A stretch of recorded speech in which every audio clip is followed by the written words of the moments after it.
میری ایک بہن ہے جو شادی شدہ ہے، وہ بھی والد کی وفات سے بہت دل گرفتہ ہے۔ اگر میں اس کی طرف چکر نہیں لگاؤں گا تو پریشان رہے گی، لہٰذا روز تھوڑی دیر کے لیے اپنی بہن سے ملنے جایا کروں گا۔ ضرور، بہن سے ملنا اشد ضروری ہے، ورنہ وہ دل گرفتہ رہے گی۔ آذر کا زیادہ وقت ابو کے ساتھ ہمارے گھر گزرتا تھا، تاہم وہ ہفتے میں 3 بار ضرور اپنی بہن کے گھر جاتا۔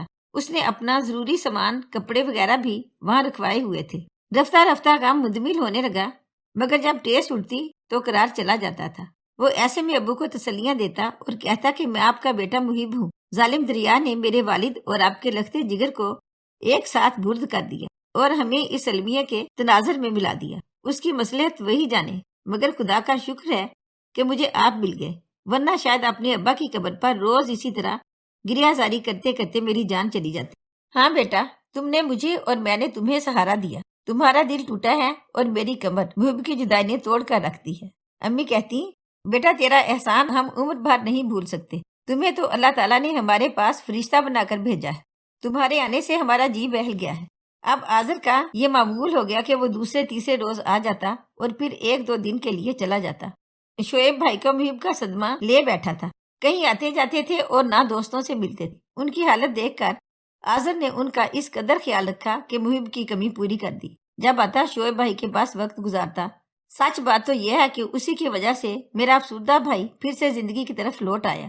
یوں آذر اور شعیب بھائی کی دوستی گہری ہوتی گئی۔ ابو نے محسوس کیا کہ آذر کو پیسوں کی ضرورت۔ ایک روز انہوں نے اسے کچھ رقم دینا چاہی تو اس نے یہ کہہ کر لوٹا دی کہ ابو، ابھی مجھے رقم کی ضرورت نہیں ہے، جب ہوگی مانگ لوں گا۔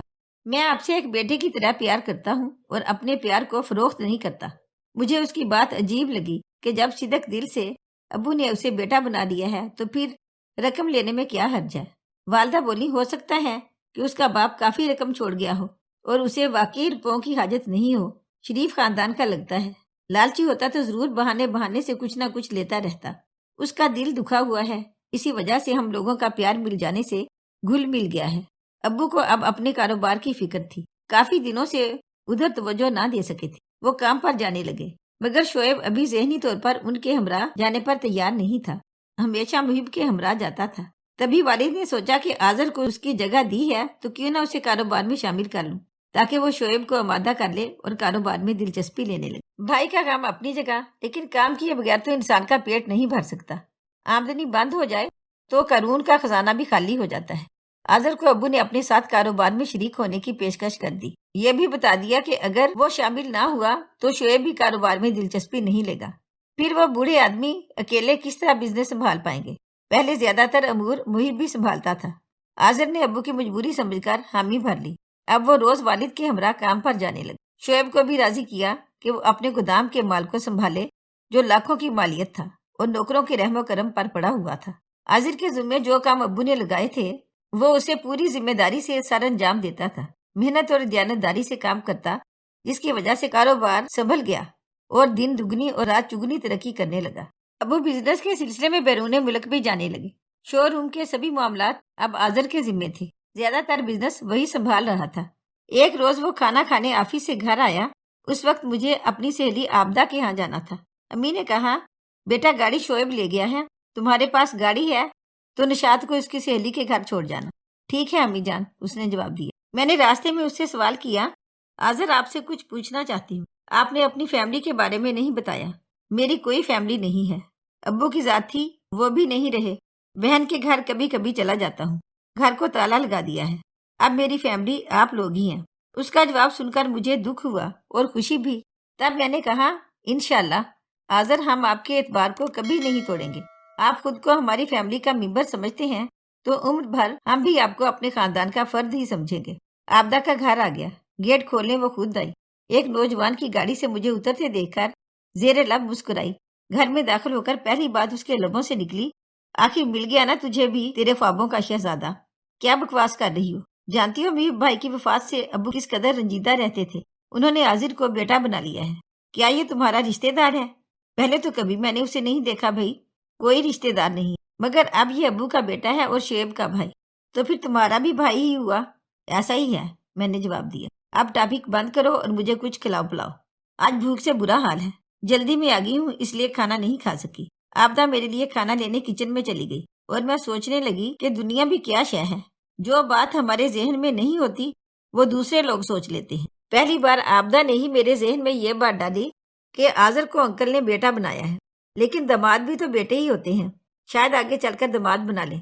میں نے کہا تھا آبدہ منہ بند رکھو، اتنی دور کی کوڑی لانے کی ضرورت نہیں۔ اس دن کے بعد سے میں آذر کے بارے میں کچھ اور انداز سے سوچنے لگی، مگر منہ سے کسی سے کچھ نہ کہا۔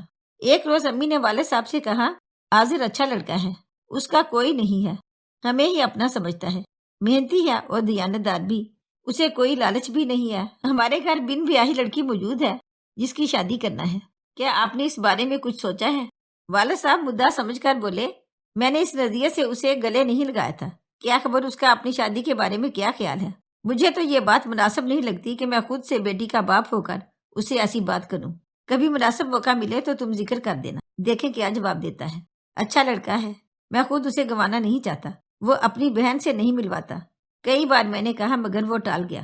اگر اس کی بہن سے ملاقات ہو جاتی تو ہم عورتوں میں رشتے ناطے کی بات کرنا آسان ہو جاتا۔ اسی وقت جب یہ بات ہو رہی تھی دروازے پر دستک ہوئی، والد باہر چلے گئے۔ تاہم میں نے جان لیا کہ جو خیال میرے ماں باپ کے ذہنوں میں ہے وہی سوچ میرے دل میں بھی ہے۔ کافی دن گزر گئے، اس موضوع پر پھر کسی نے کوئی بات نہیں کی۔ میں منتظر تھی کہ جو سوال ہم سب کو پریشان کر رہا ہے اس کا جواب مل جائے، لیکن جواب کیسے ملتا؟ کوئی آذر کا دل ٹٹولتا تو ہی جواب مل سکتا تھا۔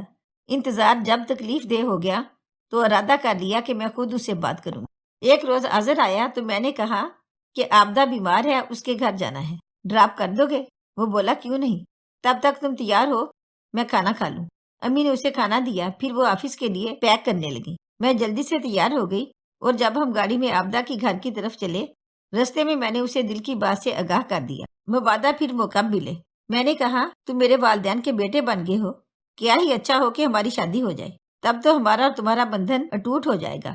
ممکن ہے امی ابو بھی ایسا ہی سوچتے ہوں، وہ ایسا نہیں سوچتے۔ مجھے محب کی جگہ دی ہے، اپنے سگے بیٹے کی جگہ، اس ناطے تم میری بہن ہو، میں نے دل سے تمہیں بہن سمجھا ہے اور عمر بھر اس رشتے کے تقدس کا خیال رکھوں گا، اپنی بہن ہی سمجھوں گا۔ آئندہ کوئی ایسی بات مجھ سے مت کرنا۔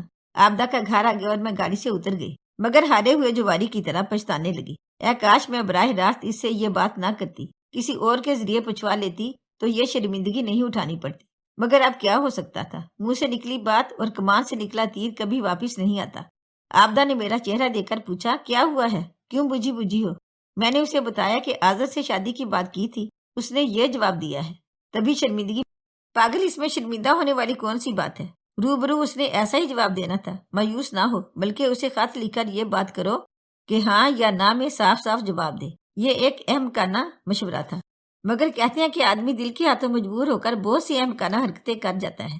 مجھ سے بھی بڑی غلطی ہو گئی۔ جس مسئلے کو بزرگوں نے حل کرنا تھا اسے میں نے اپنے ہاتھ میں لے لی اور آذر کو ایک محبت بھرا خط لکھ جس میں درخواست کی کہ مجھ سے شادی نہ کی تو میں عمر بھر کے لیے تباہ حال ہو جاؤں گی۔ خط میں نے اس کے کوٹ کی جیب میں ڈال دیا۔ اس نے خط پڑھا، یقیناً پڑھا تھا، تبھی اس کے بعد وہ اچانک غائب ہو گیا اور پھر کبھی لوٹ کر نہیں آیا۔ ابو شعیب سبھی اسے ڈھونڈتے رہ گئے۔ جو پتہ اس نے گھر کا بتایا تھا وہاں بھی والد گئے، جب جاتے تالا لگا ملتا۔ پاس پڑوس والوں کو بھی اس کے بارے میں کچھ علم نہیں تھا کہ کہاں چلا گیا ہے۔ والدہ بہت پریشان تھی، ابو بھی اداس تھے کہ ایک ہیرے جیسا لڑکا ملا تھا، اسے نہ جانے کون اچک لے گیا۔ ایک بیٹا پہلے گنوا چکے تھے، اس کا غم ابھی تازہ تھا کہ ایک اور زخم لگ گیا۔ آذر بھی بیٹے سے کم نہیں تھا۔ اس امید پر قبرستان جاتے شاید وہ وہاں اپنے والد کی قبر پر آتا ہو، مگر اس کا پھر کبھی نام و نشان نہیں مل سکا۔ جیسے اچانک ملا تھا ویسے ہی اچانک غائب ہو گیا۔ مجھے اپنی حماقت کا احساس تھا اور اس بات کا دکھ ابھی تک ہے کہ میرے والدین کو اس کی جدائی کا صدمہ سہنا پڑا اور شعیب بھی اکیلا ہو گیا، صرف میری وجہ سے۔ اے کاش میں آبدہ کا مشورہ نہ مانتی تو آج آذر ہمارے درمیان ہوتا۔ اگر آپ کو ہماری آج کی کہانی اچھی لگی ہو تو پلیز اسے لائک کریں، شیئر کریں اور مزید اچھی ویڈیو کے لیے ہمارے چینل کو سبسکرائب کریں۔ شکریہ۔